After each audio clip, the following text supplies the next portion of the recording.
Imagina se você fosse um grande empresário e caísse no seu colo um presente de 100 bilhões de reais dado pelo Congresso Nacional. Parece algo completamente improvável, não é?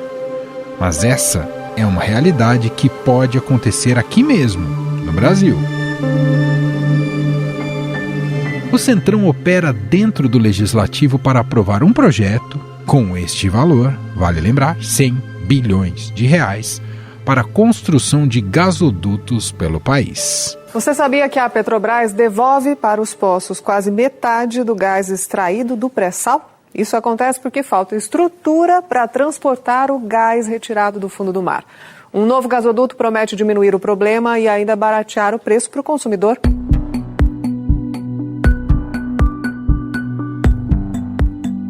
Um dos problemas, entre tantos, é que essa proposta vai beneficiar apenas um empresário, Carlos Soares, conhecido como Rei do Gás. Ele e seus sócios são os únicos com autorização para distribuir o produto em 8 estados do Norte, Nordeste e Centro-Oeste. Eu quero pedir desculpa das pessoas que querem investir no estado do Amazonas, tem que conviver com esse tipo de molecagem. Essa molecagem, senhor presidente Josué, ouça calado, doutor Renê. Essa molecagem não cabe mais no Amazonas. Não pode continuar fazendo graça no segmento de gás. Esse trecho que você acabou de ouvir é do conselheiro do Tribunal de Contas do Amazonas, Ari Moutinho Júnior, que critica de forma veemente a Companhia de Gás do Amazonas, da qual Carlos Soares é sócio.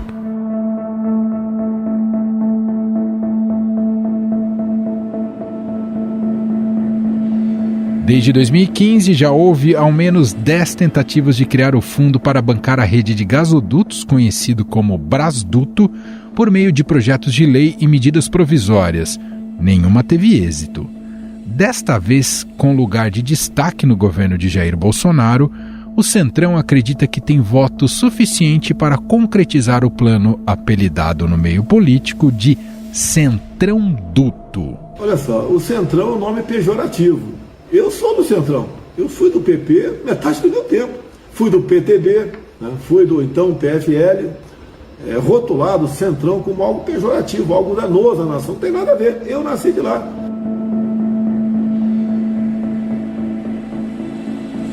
E adivinha de quem veio essa proposta? Dele mesmo, o Rei do Gás, que apesar de ter autorizações para comercializar o produto, não tem o recurso para construir os gasodutos. A articulação prevê que essa proposta seja incluída como uma espécie de jabuti no texto que trata de medidas de modernização do setor elétrico. E temos algumas jabuticabas que a gente sabe que é uma mochila nas costas de todo empresário. Jabuticabas brasileiras, 13º salário. Né? Se a gente arrecada 12, como é que nós pagamos 13? É complicado.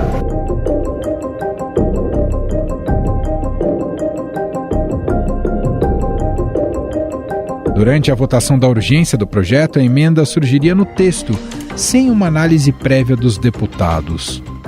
A Associação dos Grandes Consumidores Industriais de Energia e de Consumidores Livres, que tem entre seus membros companhias como Alcoa, Braskem, CSN, Gerdau, Nestlé, Suzano e Votorantim Cimentos, afirma que o Centrão Duto, que se conectaria a usinas termoelétricas, representa um ônus elevado para todos os consumidores de energia elétrica. Outra crítica partiu do Fórum das Associações do Setor Elétrico, principal organização deste mercado, e que reúne 27 associações. Com o Centrão Duto, o que se pretende é levar tubos de aço até áreas isoladas de grandes centros do país, e assim viabilizar a construção de usinas movidas a gás nestas regiões. Nós estamos namorando ideias aqui de fazer o nosso gasoduto de Vaca Muerta na Argentina para se integrar ao nosso sistema de distribuição de gás num choque de energia barata. O Brasil, o gás natural estava sendo negociado a 12, 13 dólares, 1 milhão de BTU, enquanto na União Europeia, por exemplo, que não tem gás natural, está em torno de 7 dólares, quase a metade do preço do Brasil, que tem o gás natural. O setor elétrico questiona a estratégia, porque, via de regra, não faz sentido levar gás para uma área remota, se a energia que será produzida com a queima desse insumo será redirecionada a grandes áreas urbanas por meio de linhas de transmissão. A estratégia em andamento, porém, vai ao encontro de tudo que almeja o conglomerado criado pelo empresário Carlos Soares, em parceria com seus sócios, a Gaspetro da Petrobras e os governos do Distrito Federal, Amazonas, Pará, Amapá, Maranhão, Piauí, Rondônia e Goiás. Em um minuto, vamos entender melhor essa trama, essa complexa história e suas reações no âmbito político, com o repórter do Estadão em Brasília, André Borges, que revelou esse caso e vai contar tudo pra gente daqui a pouco. A preocupação com o meio ambiente é uma das prioridades do iFood.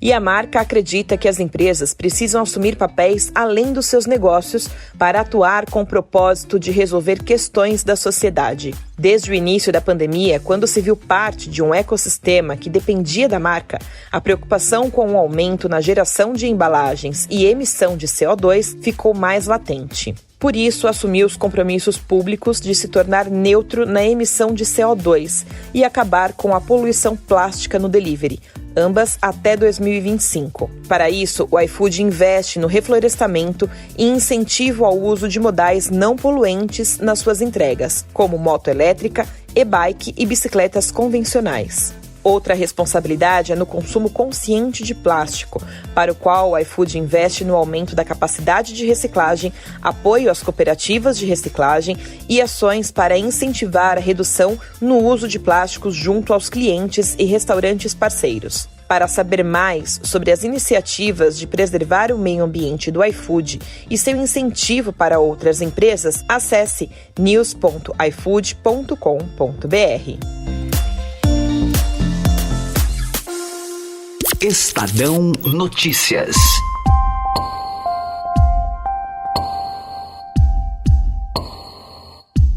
A oposição já se mobiliza no Congresso para questionar o presidente da Câmara, Arthur Lira, sobre essa manobra do Centrão para a construção de gasodutos no país. Integrantes do Tribunal de Contas da União também demonstraram preocupação sobre o tema. E a gente vai entender melhor tudo que está envolvido nesse projeto bilionário que o Congresso Nacional quer aprovar, numa conversa a partir de agora com o repórter do Estadão na capital federal, André Borges.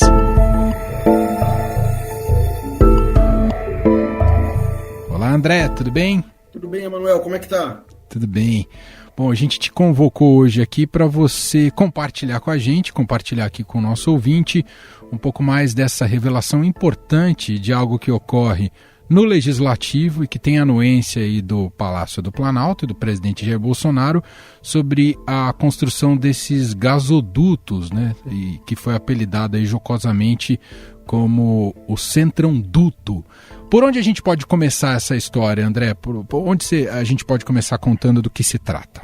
Bom, Emanuel, acho que assim, vamos tentar explicar, acho que de cara, o que é isso, né? Esses gasodutos e por que um interesse tão grande nesse negócio e nesse momento. Bom, o gasoduto, ele nada mais é do que aquelas grandes tubulações de aço que a gente às vezes vê, que cortam, por exemplo, aí litoral de São Paulo, quem passa ali pela região de Cubatão, por exemplo, né? Aquelas tubulações gigantescas e tal. A gente está falando basicamente de estruturas daquele tipo, para transportar o gás, que é retirado de áreas onde você tem gás mesmo, né? Em estações de tratamento de gás, entram dentro dessas tubulações e levam esse gás para os grandes centros de consumo. O que é? As grandes cidades, né? Cidades como São Paulo, o estado que mais consome gás no Brasil. Gás para todo tipo de uso, mas principalmente a preocupação desses gasodutos agora, Emanuel, é para poder alimentar as tais usinas térmicas, as usinas que geram energia elétrica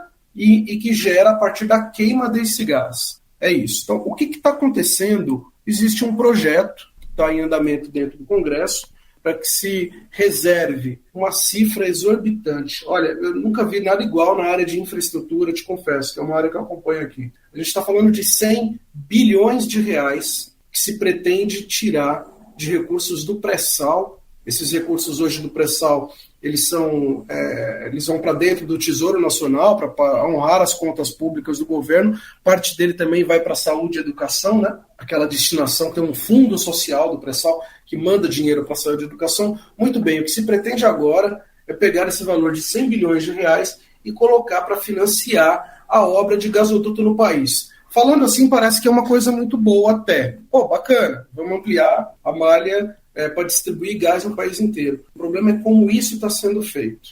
Querem fazer o quê, Manuel? Querem levar gás, usinas de gás, erguer usinas de gás em estados completamente distantes dos grandes centros de consumo. Estados, assim, regiões mais remotas na região norte do Brasil, em alguns lugares também do Nordeste e Centro-Oeste, lugares que, em sua maioria, não tem gás, não possui estrutura ali para extração de gás, e esse gás, a maioria, viria, por exemplo, de regiões do pré-sal. Alguma coisa da Amazônia, mas a maioria de regiões do pré-sal. Para levar esse gás por essas tubulações gigantescas para esses lugares, acompanha esse raciocínio, onde seriam construídas usinas térmicas, queimar esse gás, transformar ele em energia elétrica, para que ele volte por linha de transmissão de energia para os centros urbanos, os grandes centros, por exemplo, como São Paulo. Você contando assim, me lembrou a analogia da gente discutindo estádios da Copa onde não teriam destinação e disputas de campeonatos e clubes em regiões onde não há o futebol estruturado no país. Eu não sei se cabe essa analogia cabe aqui, muito. André. A sua analogia é perfeita. E aí é o seguinte, para o ouvinte entender o que está acontecendo. O Congresso já aprovou o que a gente chama de jabuti, né? Jabuti é uma palavra, também um apelido que deram, uma referência para aquilo lá, o jabuti não sobe em árvore, né? Alguém colocou ele lá, vem daí a origem desse nome. Alguém colocou ele lá o quê? O jabuti. A emenda parlamentar. Qual que é o caminho que querem viabilizar isso? Fazer uma emenda parlamentar que não tem nenhuma relação com os projetos de lei que estão dentro do Congresso, botar essa emenda lá, esse jabuti de 100 bilhões de reais, do que está sendo aí chamado, né, como você lembrou bem no começo, do centrão duto, porque é o centrão todo que está agindo bastante na surdina, nos bastidores, para poder tentar aprovar esse projeto e fazer com que a gente pague por isso. E o que é muito impressionante que está acontecendo, no meio do ano passado, Manuel, quando o governo quis ali aprovar aquela lei de privatização da Eletrobras, a Eletrobras, vamos lembrar aqui, né, é a grande empresa estatal de energia do Brasil. Ela é dona de hidrelétrica, ela é dona de linha de transmissão, ela é dona de usinas térmicas. Praticamente metade do que existe, que gera energia no Brasil, é da Eletrobras, hoje uma empresa estatal. Muito bem, o governo quer privatizar a Eletrobras. Ok, o que o Congresso fez? Qual foi o jabuti que o Congresso colocou no ano passado no processo de aprovação desta lei? Que aí tem que passar pelo Congresso. Passou, foi aprovado. O Congresso mandou um presentinho, mandou um jabuti dentro da lei da Eletrobras, falando, olha, exigimos que sejam construídas usinas térmicas a gás em região onde não tem gás. Isso está na lei, tá? A lei da Eletrobras carregou um jabuti que exige, provavelmente vão ser dezenas de usinas térmicas, porque lá na lei se fala em potência. Eles falam, enfim, tem um número que é de 8 mil megawatts de energia. É muita energia, tá? Para o ouvinte compreender, é energia demais que foi colocado lá. Então, são dezenas de térmicas. E definiu, nessa lei, veja, a gente está falando de privatização da Eletrobras, o que isso tem a ver? Eles definiram que tem que ser instalado em estados remotos, distantes, que não tem gás. Para quê? Para que se erga nesses lugares as usinas térmicas de gás. E aí tem uma controvérsia toda que a gente está abordando em reportagem, que, de alguma maneira, objetivamente, nessas regiões, todas as distribuidoras de gás que vão pegar esse gás dessas usinas e distribuir, ou seja, vão ganhar dinheiro para isso, pertencem a um executivo. A um único executivo, é isso, André? A um único executivo. Esse executivo ele se chama Carlos Suárez, ele é o ex-dono, ele foi o ex-sócio daquela empreiteira OAS, né? Uma empreiteira grande, né? Ele é um empresário que atua muito na Bahia. Ele é o S da letra OAS, de Carlos Suárez. E ele, com a empresa de gás da Petrobras, tá? Ele controla praticamente 8 estados na distribuição de gás. Esses 8 estados que ele controla, não tem competição, é um monopólio nos estados, a prestação desse serviço. Ele é sócio na maior parte desses 8 estados ele é sócio majoritário, tem uma pequena fatia que pertence ao próprio governo estadual ali e uma pequena fatia também da Petrobras. Bom, o que a gente vê em termos práticos é que essa emenda, esse jabuti que foi colocado para viabilizar essas térmicas todas nesses lugares que não tem gás, estão praticamente concentrados nos lugares onde esse executivo atua, onde ele já controla as distribuidoras de gás, onde, mais uma vez, não tem gás. Ou seja, para erguer essas usinas todas que foram colocadas lá na lei da Eletrobras, é preciso o quê? Que chegue gás. Afinal, a gente está falando que não existe gás lá. Por onde, né? De que forma isso vai acontecer? Com o gasoduto. É o novo jabuti bilionário que o Centrão opera nesse momento, que o governo Bolsonaro já chegou a reprovar. Em 2020, quando a gente sabe que o Centrão ainda não controlava tanto ainda o Palácio do Planalto, o governo Bolsonaro chegou a vetar, isso chegou a passar, essa proposta chegou a passar no Congresso, foi enviada para a presidência, e o governo vetou, e a justificativa que ele usou naquela ocasião, Emanuel, foi justamente, olha, isso distorce o mercado de gás, isso privilegia negócios, isso dá ao Congresso uma decisão que, na realidade, tem que estar ancorada em quê?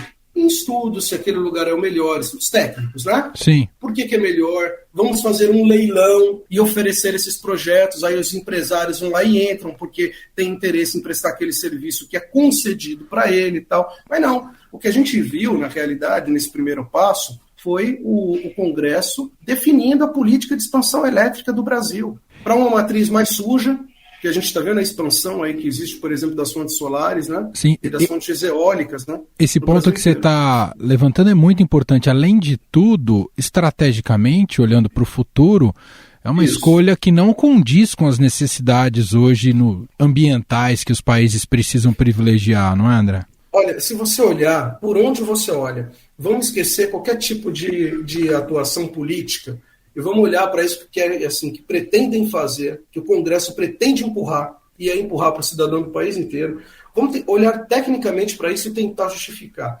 Não tem como. O preço da energia do gás é mais caro do que as demais, do que a hidrelétrica, do que a solar, do que a eólica. Não tem como. Ou seja, isso é impacto na conta de luz. As emissões do gás também não são nada desprezíveis, são altas. A gente está falando de gases de efeito estufa, de aquecimento, ou seja, também vai contra toda a ideia de ter uma matriz energética mais limpa. Então, suja o meio ambiente, encarece a sua conta de luz, gera uma fatura que só, a gente está falando do preço dos gasodutos, estimado em 100 bi. Esse valor não fui eu que inventei, não foi os parlamentares, é a própria Associação do Setor de Gás, a Begás, que estimou que é necessário 19,5 bilhões de dólares. Então, é disso que a gente está falando para transportar o gás. Fora cerca de 53 bilhões a mais de reais para construir essas usinas todas que eles querem nessas regiões onde não existe gás. Então, assim, todo esse dinheirão vai sair do Tesouro,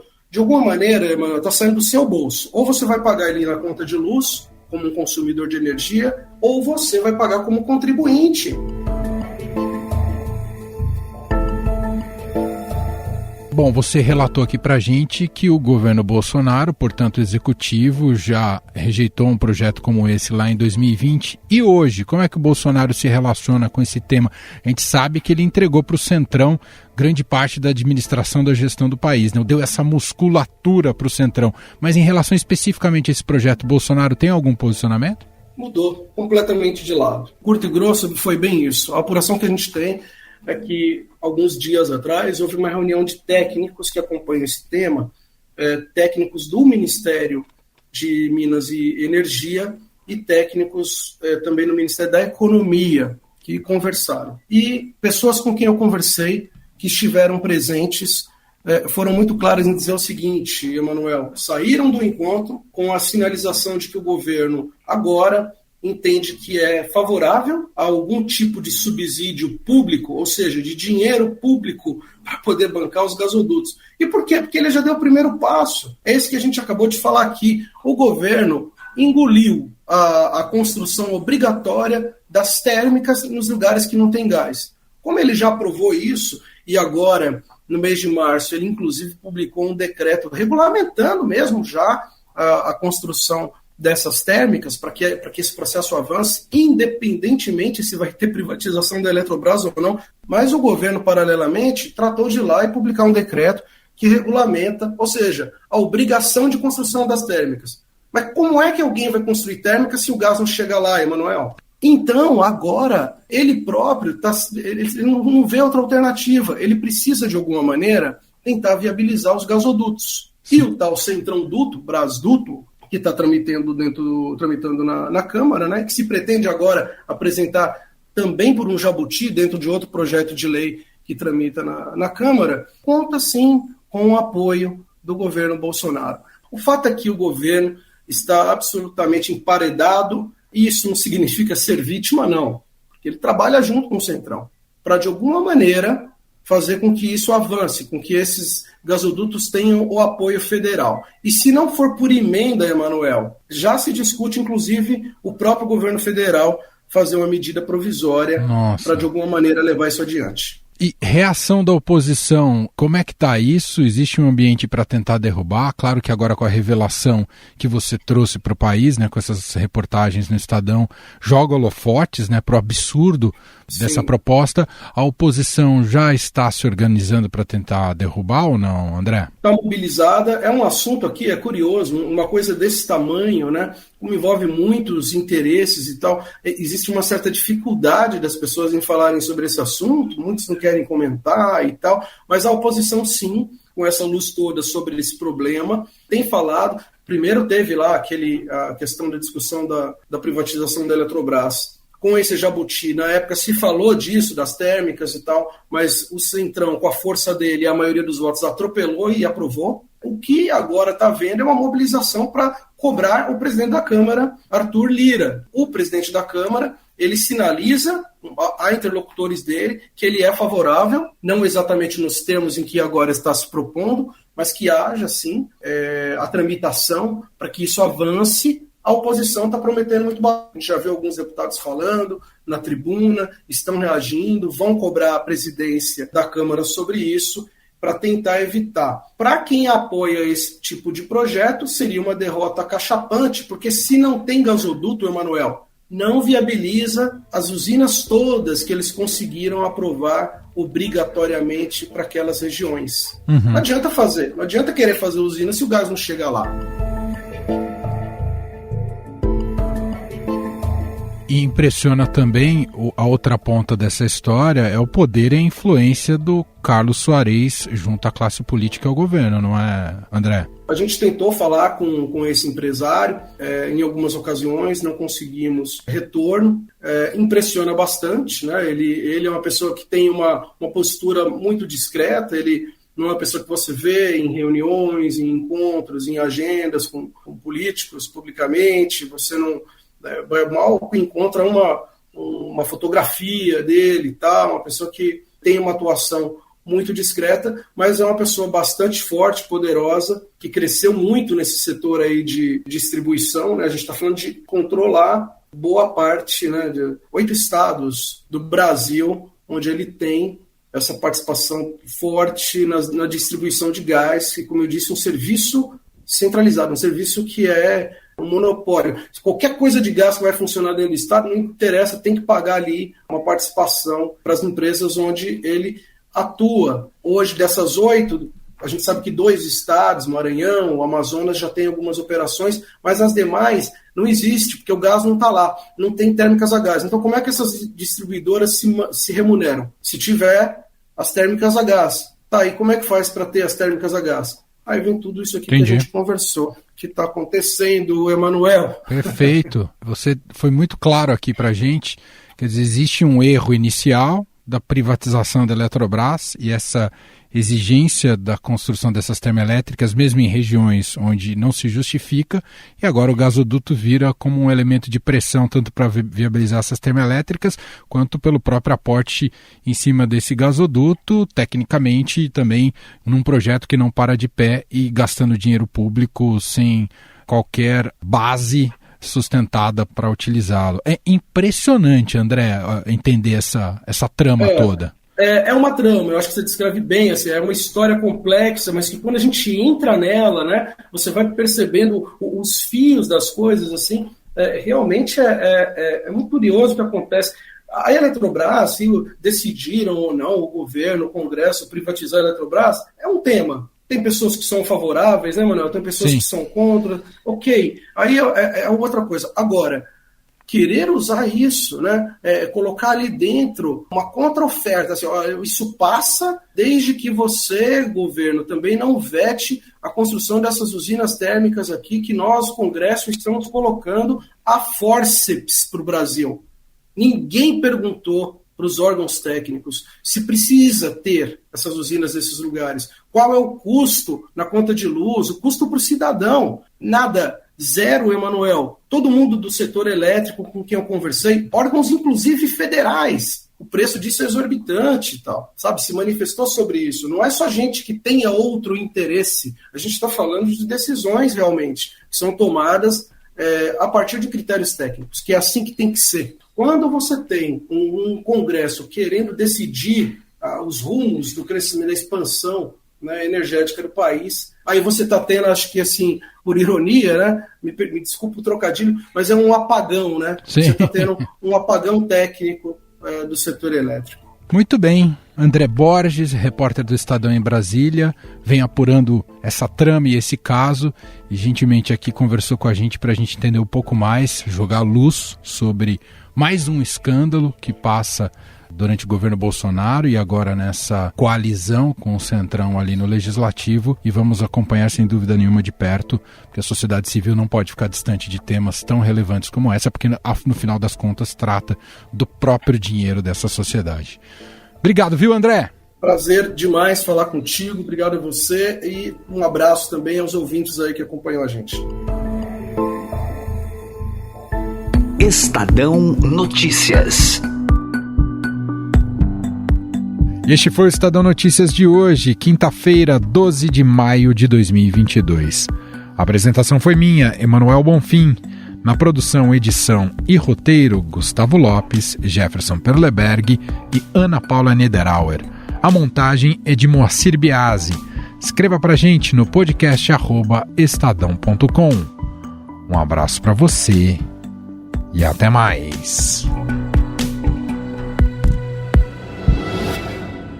Estadão apresenta Summit Mobilidade 2022, com início em 16 de maio, às 10 horas. Vamos debater os novos caminhos e demandas nos deslocamentos das pessoas. Participe de 16 a 20 de maio. Acesse summitmobilidade.estadão.com.br e inscreva-se. Realização Estadão. Patrocínio Veloy. Gestão de frota inteligente com soluções integradas. Vem pra Veloy.